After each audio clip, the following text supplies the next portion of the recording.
네, 안녕하십니까. MD미션스쿨의 조례일 목사입니다. 오늘의 말씀은 데살로니가 후서 2장 13절과 14절 말씀입니다.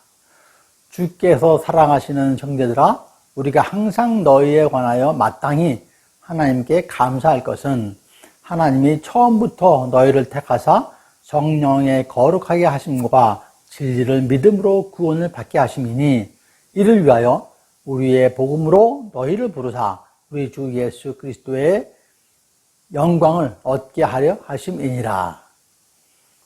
이 말씀을 참 그리스도인이 해야 할 것 세 가지라는 제목으로 함께 나누도록 하겠습니다. 제 나이가 2년만 있으면 70이 됩니다. 지금은 100세 시대라고 하지만 그래도 적지 않은 나이라고 생각합니다. 요즘은 가끔 살아온 날들을 돌아보기도 하죠.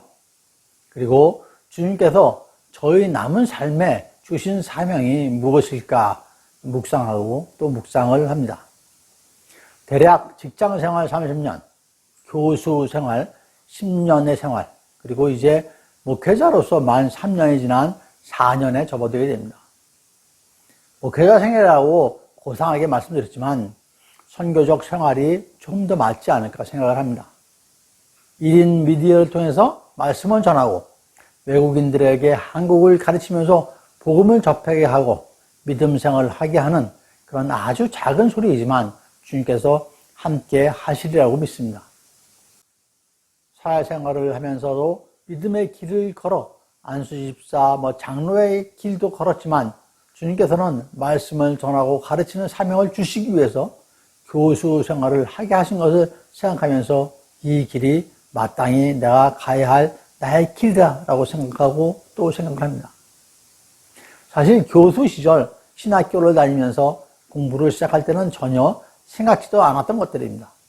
하지만 지금은 이 길이 내가 마땅히 가야 할 길이라고 여기고 있습니다. 직장 생활을 할 때는 승진을 생각하고 나의 목표의 그 지위를 생각하지만 당연히 내가 이룰 것이라는 자리는 없었던 것 같습니다.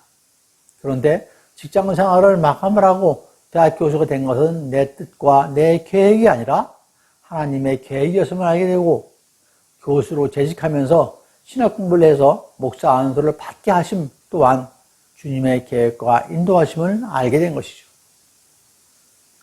데살로니가 전서 4장 7절에 하나님이 우리를 부르심은 부정하게 하심이 아니요 거룩하게 하심이니 하셨습니다. 이어 5장 9절에서는 하나님이 우리를 세우심은 노하심에 이르게 하심이 아니요 오직 우리 주 예수 그리스도를 말미암아 구원을 받게 하심이라 라고 하였습니다. 즉 우리를 부르시고 세우심은 거룩하고 구원을 받게 하기 위함이라고 하시는 것이죠. 그런즉 은혜로 구원을 받은 제가 아직 구원의 맛을 모르는 이웃에게 하나님과 예수님의 복음을 전하는 것은 마땅히 하여야 할 일일 것입니다. 신학 공부를 하면서 사도 바울처럼 선교의 길을 가는 것을 생각하고 있었지만 하나님께서는 저에게 다른 계획을 갖고 계셨던 것 같습니다. 은퇴하자마자 코로나 팬데믹이 시작돼서 3년간 해외 선교로 보내지 않으시고 저에게 미디어 선교를 시키실 것이죠. 또한 화상으로 국내외에 거주하는 외국인들에게 한국어를 가르치게 하셨죠. 교수생활을 하면서 준비한 것을 다 이렇게 사용하고 세우게 하십니다. 3년간의 미디어 선교는 블로그 4개를 운영하는 데까지 이르렀습니다. 네이버와 다음에 티스토리 블로그로 매일매일 말씀을 전하며 또 다른 네이버 블로그는 사도 바울의 말씀과 교리를 전하고 있습니다. 그리고 다른 하나는 구글 블로그를 하고 있는데 한국어와 성경 구절을 영어로 전해서 한국어를 배우는 사람들에게 자연스럽게 주님의 말씀을 전할 수 있게 하고 있죠. 이러한 것들을 돌아보면서 미디어 선교사로 세우신 제가 당연히 그리고 마땅히 하여야 할 것들이라고 생각을 하고 있는 것이죠. 이 시간 우리가 살아가면서 당연히 그리고 마땅히 하여야 할 것들이 무엇인지 함께 생각해보는 시간을 갖도록 합니다. 학생의 신분으로 공부하는 것은 당연한 것일 것입니다. 사랑하는 사람과 만나 결혼하면 서로가 사랑으로 행복한 가정을 만들어가는 것 또한 당연할 것입니다. 또 자녀가 있으면 그 자녀를 사랑으로 지혜롭게 잘 양육을 해서 바르게 세우도록 최선을 다하는 것 또한 마땅히 해야 할 일일 것입니다. 가정을 이루고 자녀를 양육하고 삶을 영위하기 위해서 세상에 나가서 일을 하고 돈을 버는 것이죠. 일과 돈의 목적이 무엇인지를 잊어서는 안 될 것입니다. 요사이 워러블리라는 말이 있죠. 균형적인 삶과 일을 추구하는 것을 의미하죠. 역으로 우리의 삶의 많은 부분을 일이 점유한다는 것이기도 합니다. 생활을 위해서는 일을 해야만 하지만 일 때문에 삶의 너무나 많은 부분을 희생해야 하는 것이 안타까운 현실이기도 하죠. 그래서 마땅히 사랑으로 섬겨야 할 가정과 가족이 많은 희생을 하게 되는 현실이기도 합니다. 이 시간 다시 한번 이를 뒤돌아보는 시간이 되기를 축원드립니다. 그리고 참 그리스도인이라면 마땅히 해야 할 세 가지를 함께 나누도록 하겠습니다. 첫째는 사랑합시다입니다. 요한일서 4장 11절에 사랑하는 자들아 하나님이 이같이 우리를 사랑하셨은즉 우리도 서로 사랑하는 것이 마땅하도다 하십니다. 우리가 서로 사랑하는 것이 마땅하다고 하시죠. 그 이유로 하나님께서 우리를 사랑하셨기 때문이라는데 그 사랑의 정도가 앞절에서 말씀하신 내용입니다. 그 앞절에 10절 사랑은 여기 있으니 우리가 하나님을 사랑한 것이 아니요 하나님이 우리를 사랑하사 우리 죄를 속하기 위하여 화목제물로 그 아들을 보내셨습니다 하신 것입니다. 하나님이 어느 정도 우리를 사랑하셨나요?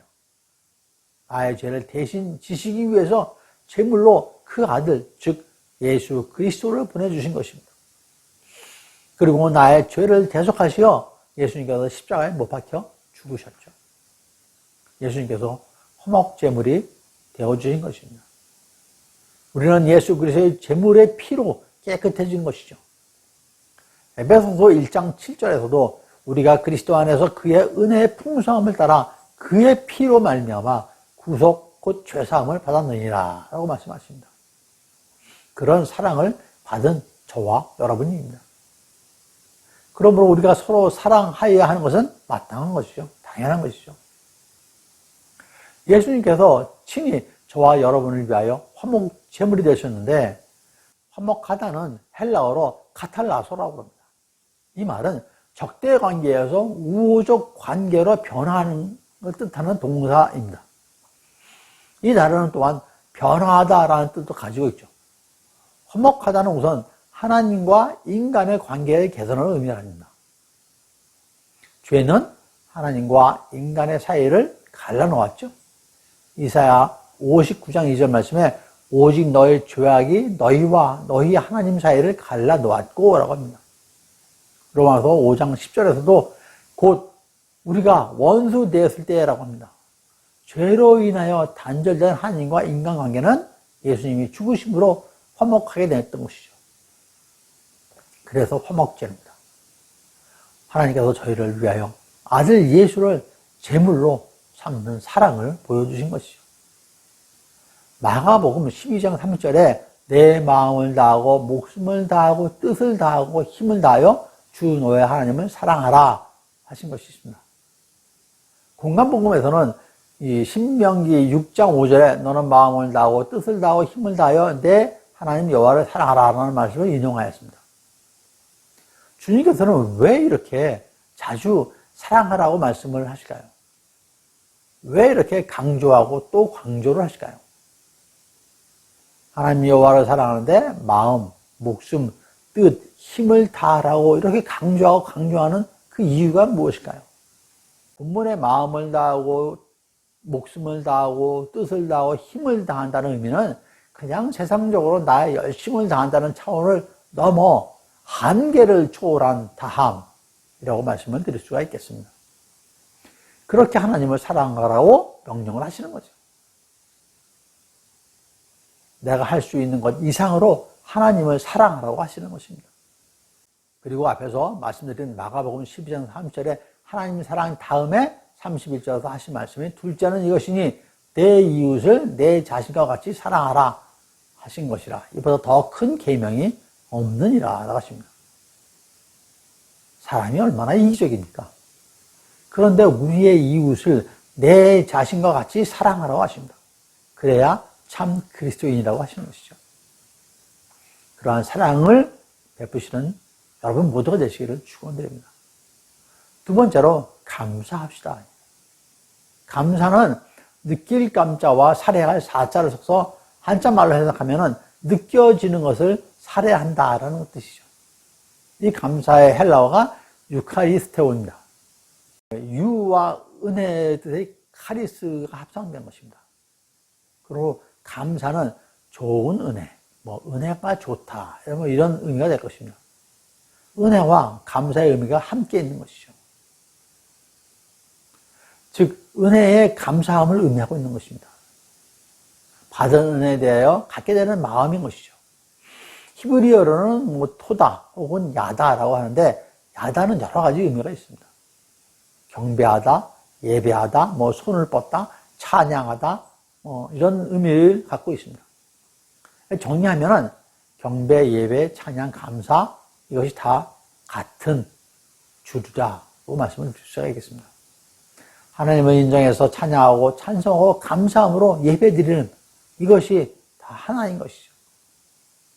은혜는 나의 공로가 아닌 것이죠. 나의 노력과는 관련이 없는 것이죠.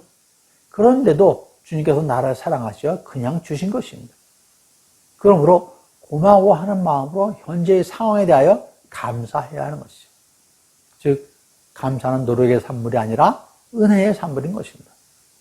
데살로니가전서 5장 18절에서 범사에 감사하라 이것이 그리스도 안에서 너희를 향하신 하나님의 뜻이니라 라고 하셨습니다. 여기서 범사는 어떤 형편에 처하든지 모든 일에 무슨 일이든지 라는 의미를 갖고 있죠. 좋은 일에 감사하는 것은 물론 그렇지 않은 것에도 감사해야 할 것입니다. 여러분, 좋은 일만 은혜인가요? 내가 계획하고 생각한 대로 이루어지는 것만이 은혜인가요?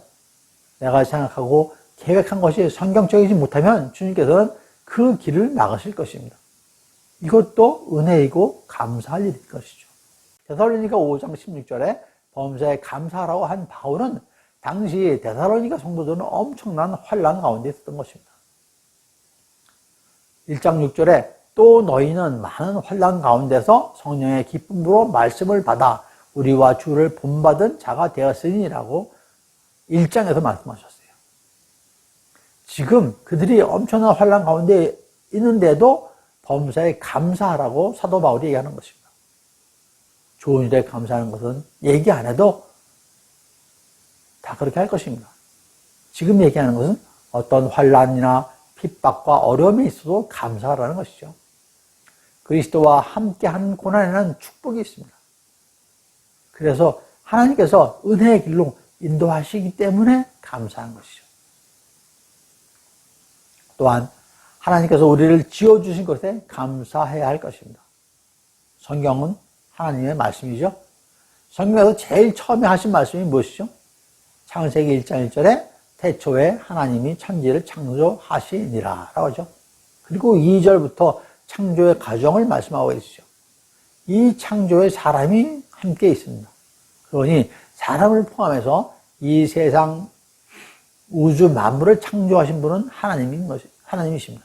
즉 우리를 창조하신 분은 하나님이시죠. 이렇게 창조하시고는 나중에 보시기에 심히 좋았더라라고 하셨습니다. 그러니까 당신이 보시기에 매우 흡족하게 만들어졌다는 것을 의미하시죠. 하나님 보시기에 우리는 아주 잘 만들어진 사람입니다. 저도 그렇고 여러분도 그렇습니다. 얼마나 감사한 일입니까? 사도 바울은 디모데전서 4장 4절에서 하나님의 지으신 모든 것이 선함에 감사함으로 받으면 버릴 것이 없다고 분명히 말씀을 하였습니다. 이 말씀은 하나님께서는 나만 창조하신 것이 아니라 이웃도 창조하셨고 나를 싫어하는 내가 미워하는 사람들도 하나님께서 창조한 사람이라는 것이죠. 그리고 하나님께서 지으신 모든 것이 선하다고 하셨습니다. 미워하지 마십시오. 모두가 아름답고 선한 것들입니다. 모두 선한 사람들입니다. 우리의 삶이 모두 아름다운 것들이죠. 다니엘 6장 10절에서 다니엘이 이 조서에 왕의 도장이 찍힌 것을 알고도 자기 집에 돌아가서는 윗방에 올라가 예루살렘으로 향한 창문을 열고 전에 하던 대로 하루 3번씩 무릎 꿇고 기도하며 그의 하나님께 감사하였다는 아닙니다. 다니엘은 기도를 하면 사자굴에 던져져 죽게 될 것이라는 사실을 알았지만 감사함으로 기도했다는 하는 말씀입니다. 요나서 2장 9절에도 요나는 물고기 뱃속에서 나는 감사하는 목소리로 주께 제사드리며 나의 소원을 주께 갚겠나이다. 구원은 여호와께 속하였나이다 라고 하나님께 감사 기도했습니다. 요나는 암흑과도 같은 물고기 뱃속에 있을 때도 하나님께 감사함으로 기도를 했던 것이죠. 기쁠 때나 힘들 때나 항상 하나님께서 주신 그 모든 것에 감사하는 저와 여러분 모두가 되시기를 축원드립니다. 아울러 감사하지 않는 것은 죄라고 하셨습니다. 바울은 로마서 1장 21절에서 하나님을 알되 하나님을 영화롭게 아니하며 감사하지도 아니하고 오히려 그 생각이 허망하여지며 미련한 마음이 어두워졌다라고 말했습니다. 에베소서 5장 17절에 그러므로 어리석은 자가 되지 말고 오직 주의 뜻이 무엇인가 이해하라 라고 하시면서 이어서 하신 말씀은 오직 성령으로 충만함을 받으라 그리고 주께 노래하며 찬양하라고 하셨습니다. 이어서 항상 아버지 하나님께 감사하라고 하셨죠. 이 말씀을 정리하면은 오직 성령으로 충만함을 받아 주께 찬양하며 감사하는 것이 주님의 뜻이라는 의미입니다. 어떠한 형편 가운데 있을지라도 하나님의 선하심을 믿고 감사하십시오. 찬송하십시오.